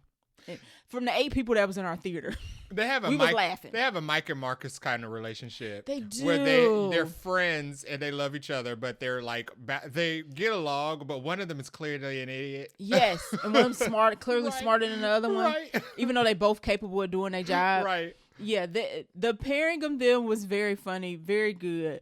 They added a good comedic relief to the movie, even though we get some funny moments with Isaac and Kyra. They're funny, but these two bring the funny that added enjoyment to the movie. Like they were one of the reasons why I would watch this movie again. Yeah, they're peppered in throughout the film. They get pretty much, if we're not with Kerry Washington or Mark Strong and his people, we're with Divine Joy and Method Man. But I like their relationship. I like their banter. They're funny. They added a lot of levity to it. I was almost waiting to get back to them in some parts of the film. Yes, because through the film, there's obviously somebody who's blowing Isaac and Kyra's cover, and we don't know who it is. And you're starting to be like, well, there's only 5 people in this movie. Right. So who is it? And so we as we bounce back and forth to them, we're like, well, is it them? Is it not them? Is it them? Is it not them?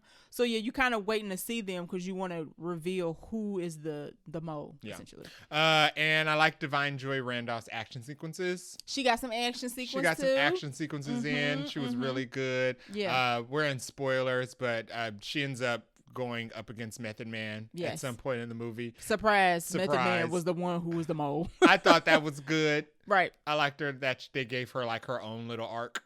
And I like that she didn't like, even when we find out he's the mole, she's not like, oh no, you're the mole, I'm so sad. She was like, oh, I'm about to kill you. Yeah, you're done. You're dead to me. I mean, it's a very realistic reaction. She said, we've been friends for 20 years. This is how you do me. Yeah. I'm going to beat you to crap. Like she puts him to sleep in one scene and she tells the son, like, he's in the bathroom getting a timeout right now. And you know he's like either knocked out, chained to the bathtub, or choked something. Up, right? Because we don't see him after she takes him to the bathroom, like for the rest of the movie. So, but I don't think he's dead. I'm sure she took him in. Yeah, she probably beat him up in the meantime, right? Which she deserved it. But yeah, I liked both of their characters. I'm glad that they were in this movie. Yes, more than I thought that they would be. There is definitely not just the one scene from the because I thought From the trailer, it seems like they just kind of pick up the kid, and I thought they were just gonna whisk the kid off and we never see him. Mm-hmm. No, they was through the whole movie. Yeah, I think they were in this more than the kid. Maybe the same.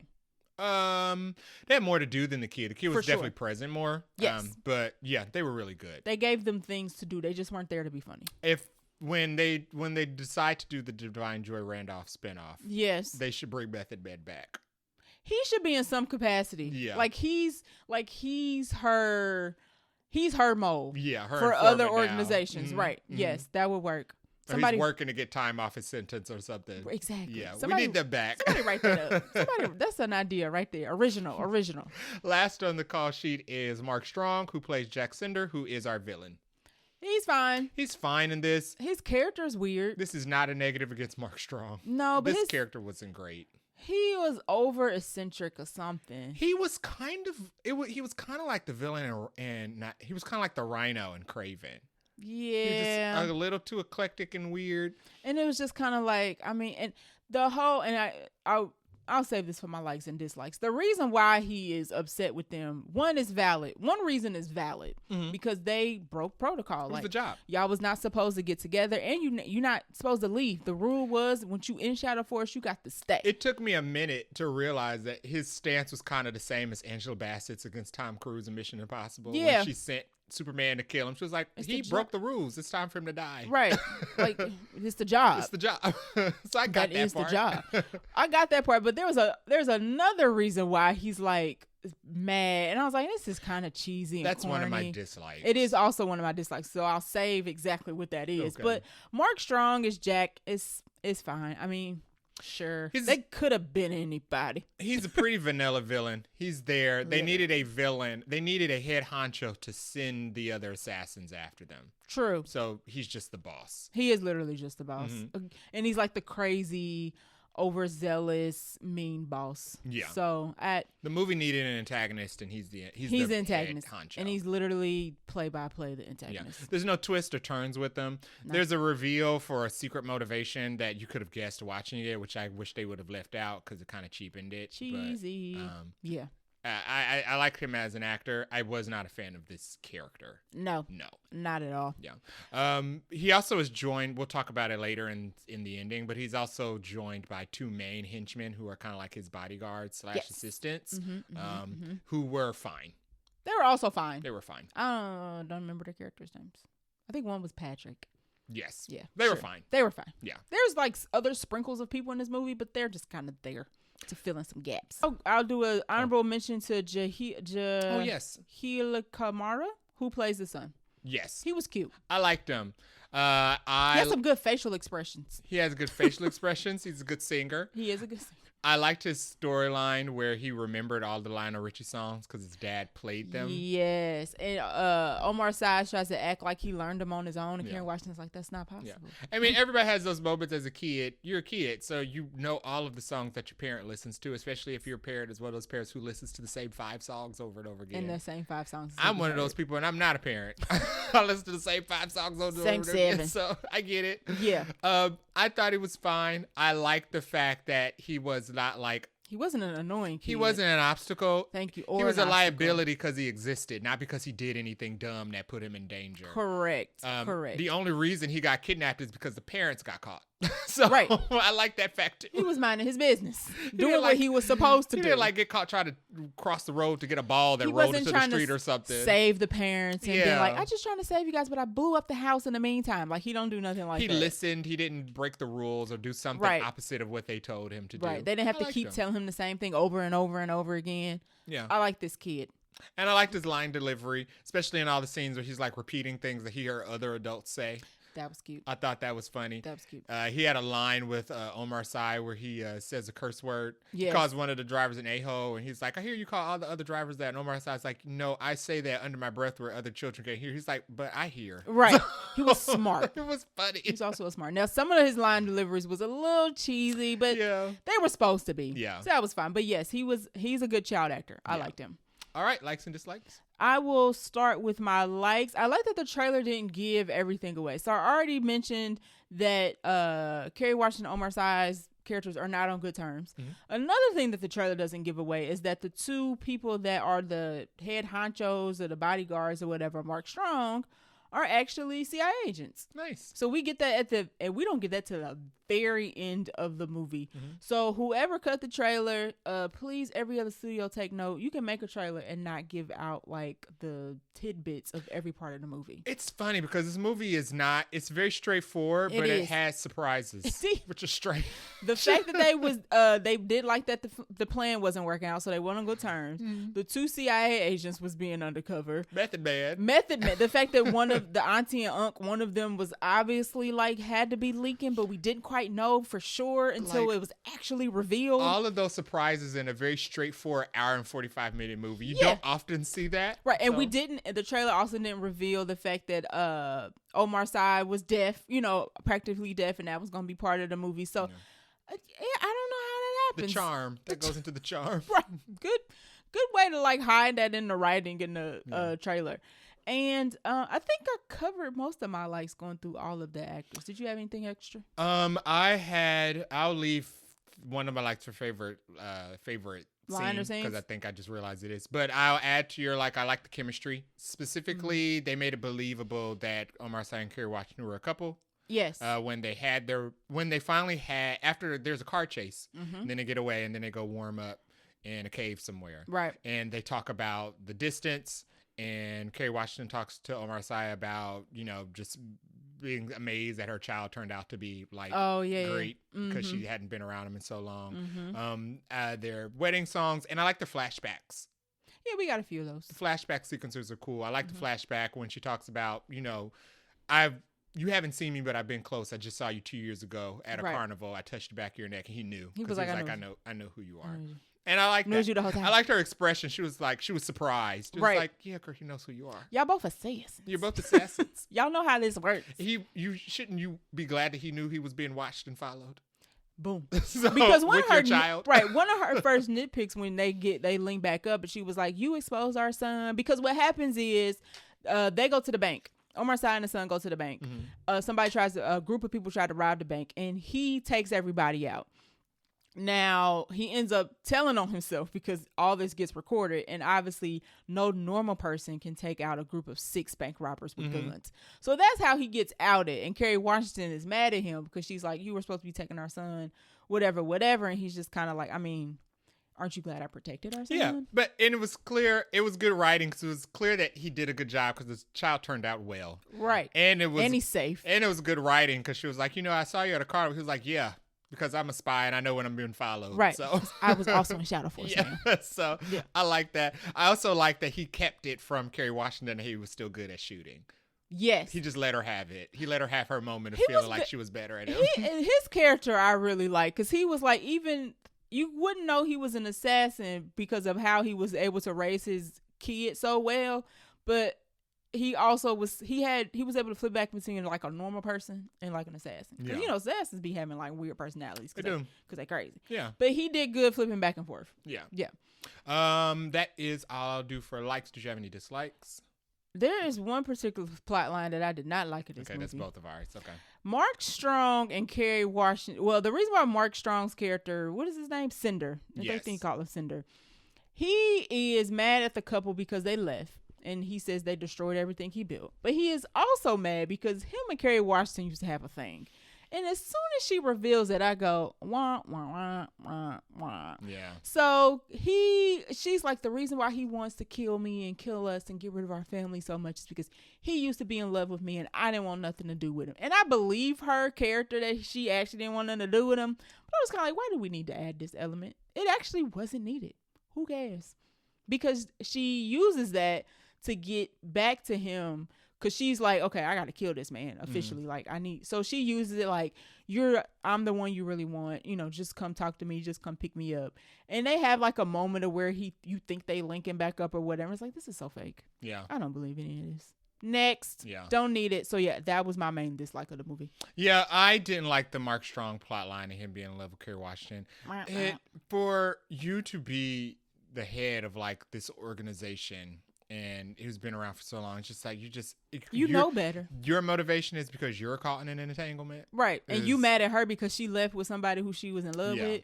That don't make no sense. And it seems like he's running for like some type of official office position. Yeah, CIA or something maybe. Yeah. So it's like, why would you risk it for this? That didn't make any sense. It definitely cheapened the plot. Like, it added nothing to the movie. Like, she could have done everything she did.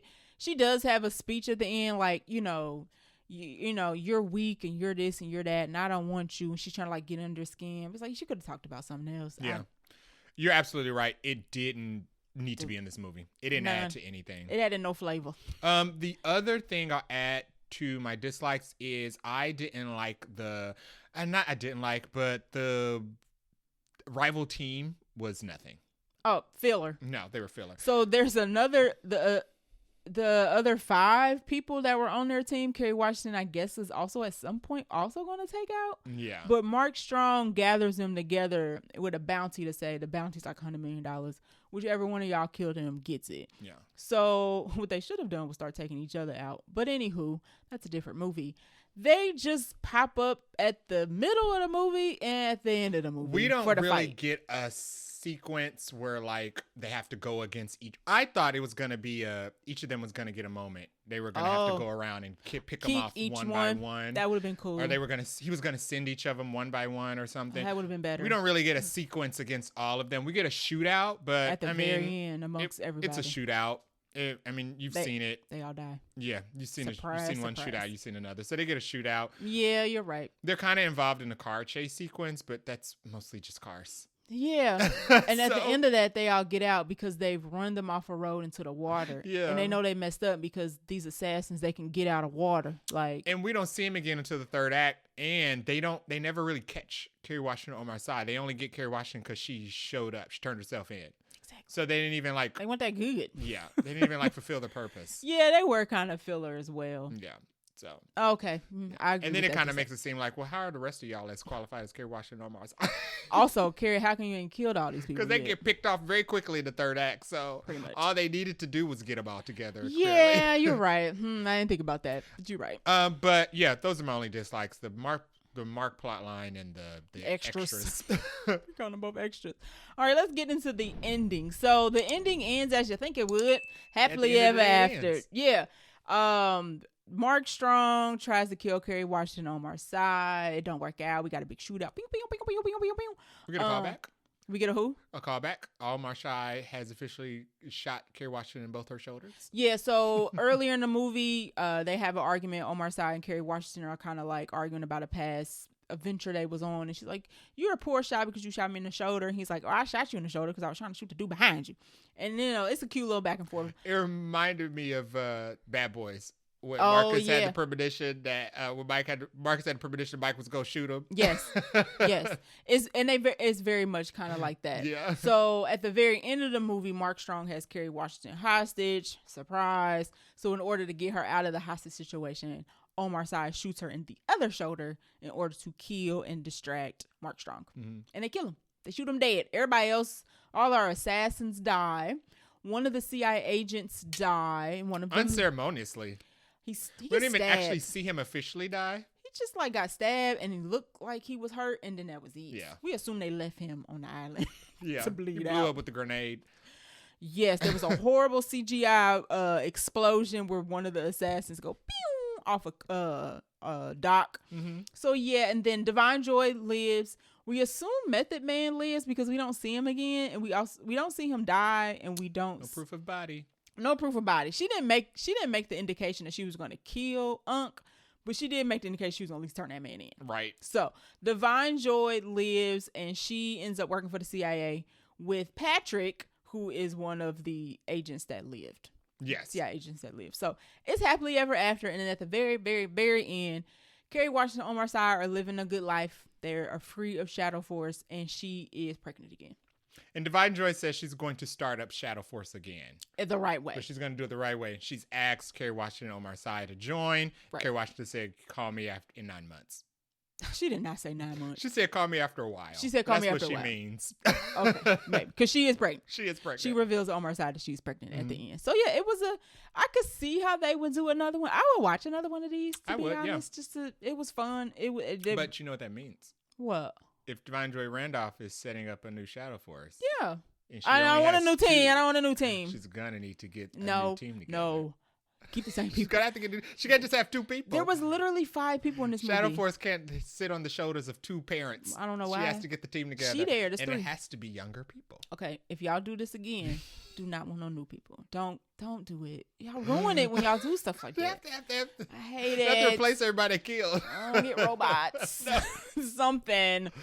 Anywho, but yeah, that's the end. It's technically happily ever after. You probably could have guessed that by watching the trailer though. Favorite lighter scene? I have 2. Okay. I bet you one of these overlap. So they both from Divine Joy Randolph. No.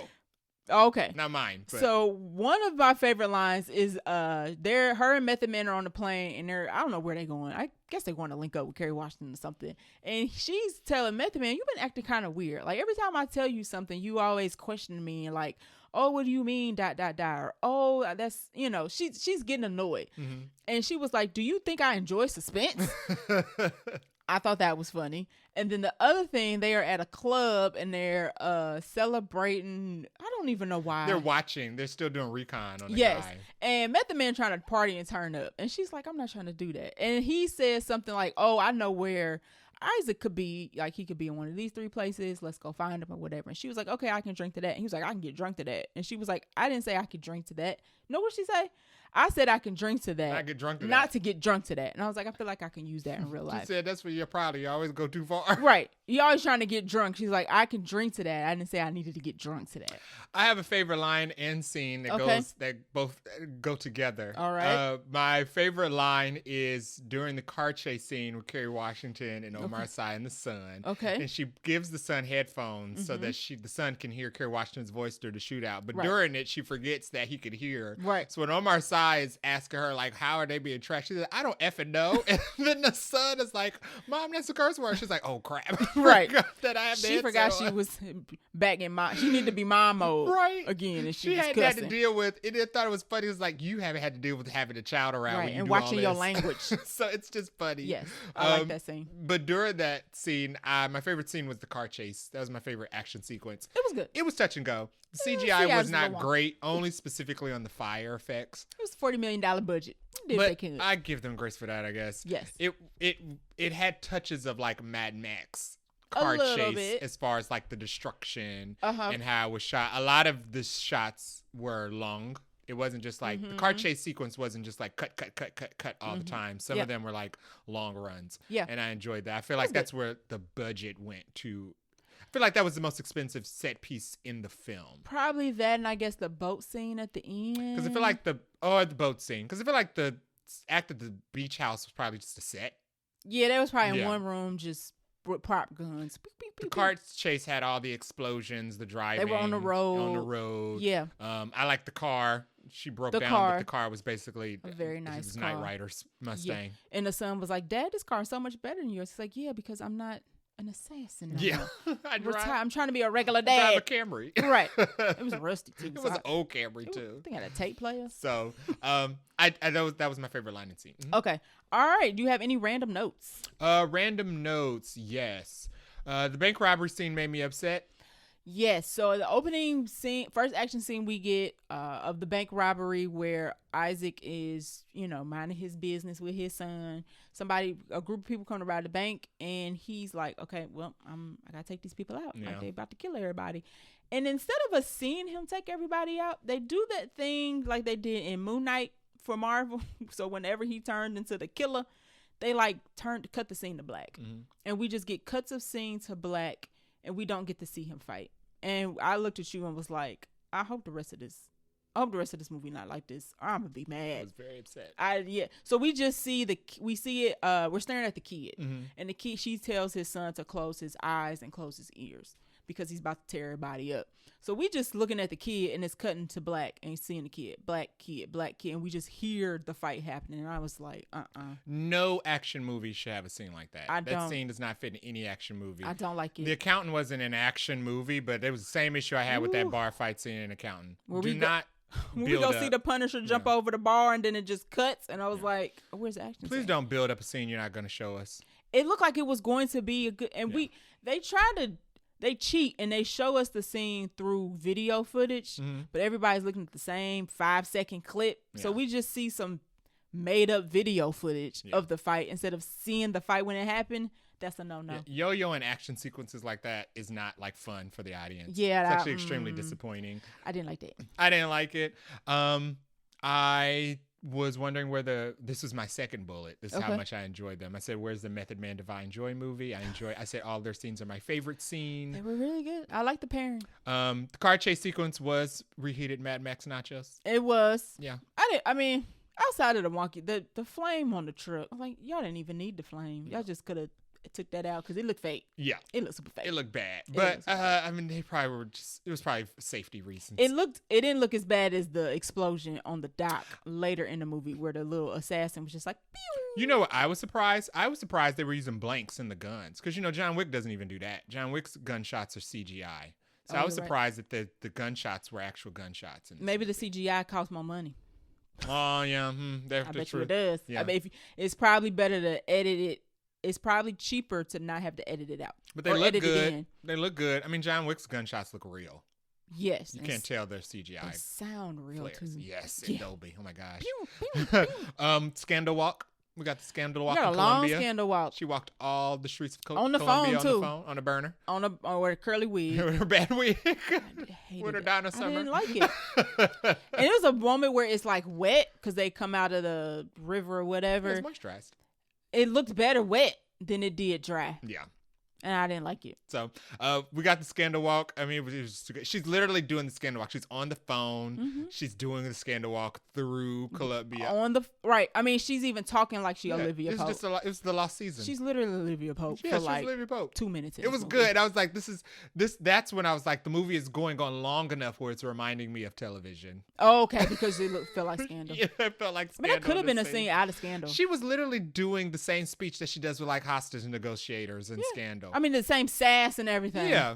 It was literally. She was laying out your options. It was literally Scandal for about 2 minutes. Last random note was no headshot. You're an assassin.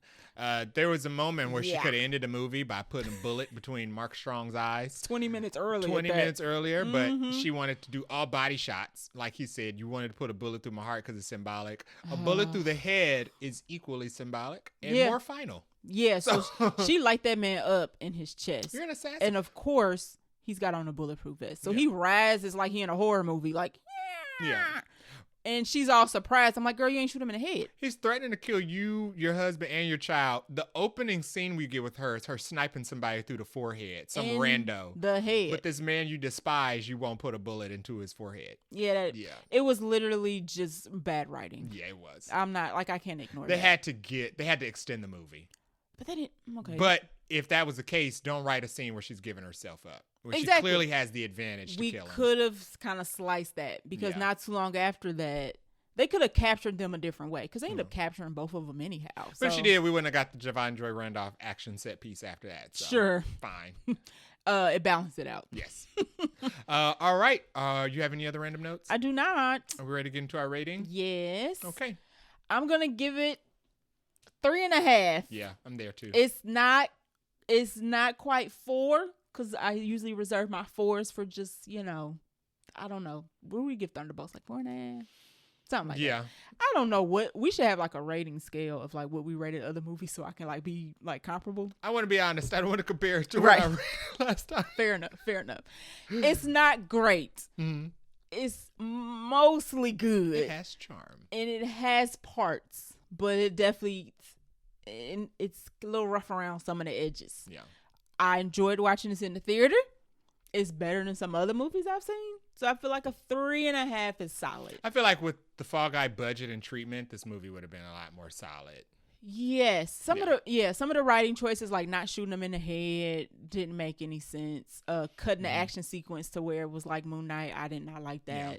But everything else kind of just made up for some of the mistakes. Yeah, I think they did well with the budget. I'm still surprised it went to theaters, but I'm glad it went to theaters. It's an original IP. Yeah, it's got a black cast. It didn't make a lot of money, but it has a black cast. It's not making no money. It's an action film. Movie making $2.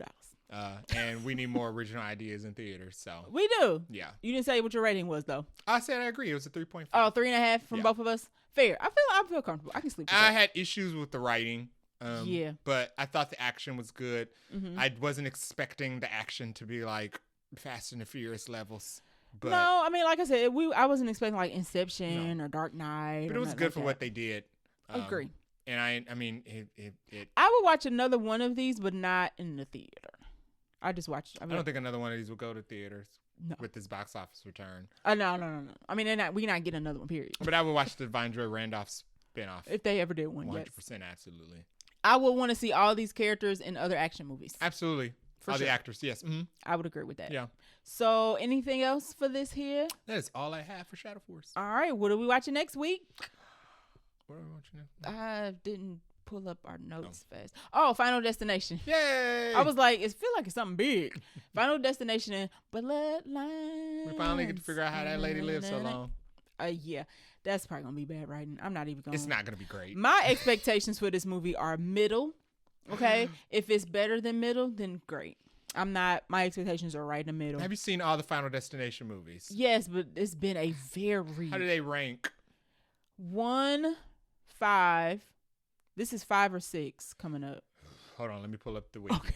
It was like, I think it's 1, 5, the rest of them. I think 5 was the prequel, was the secret prequel. Okay, so 1, I don't... Yeah, 5 was the secret prequel. Okay, so I'm going to stick to what I just said. So 1, okay. 5, the rest. Because I barely remember the rest of them. Okay, so 1 was 1, original recipe. I got it. 2 was Clear Rivers was back. It was the log one. The car pilot. Okay, so 1, accident. 5, 2. 3 was the roller coaster one. With the girls who burned up in the suntan bed. Okay. 4 was the car one, the awful one.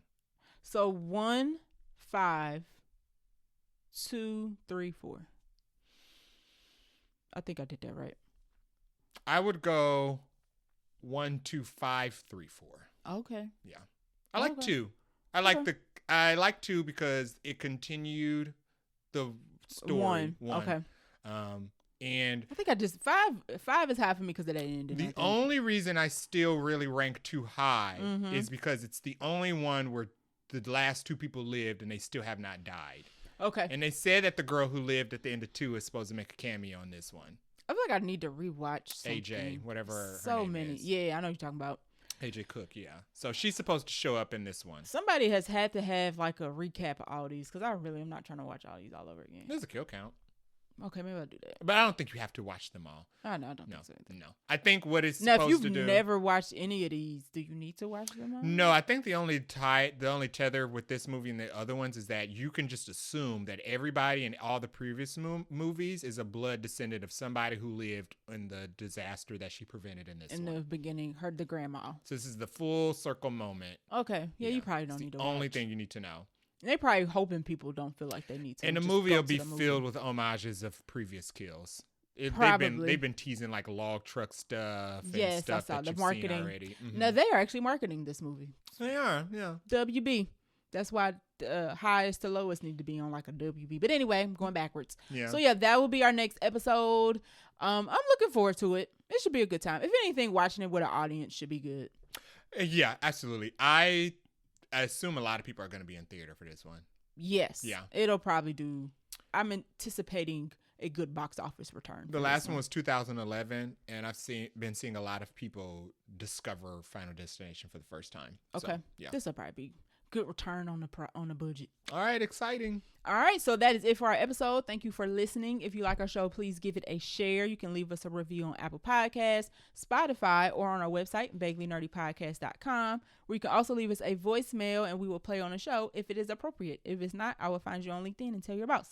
You can follow us on Threads and IG at Vaguely Nerdy Podcast. We're also on Blue Sky and Twitter at Vaguely Nerdy Pod.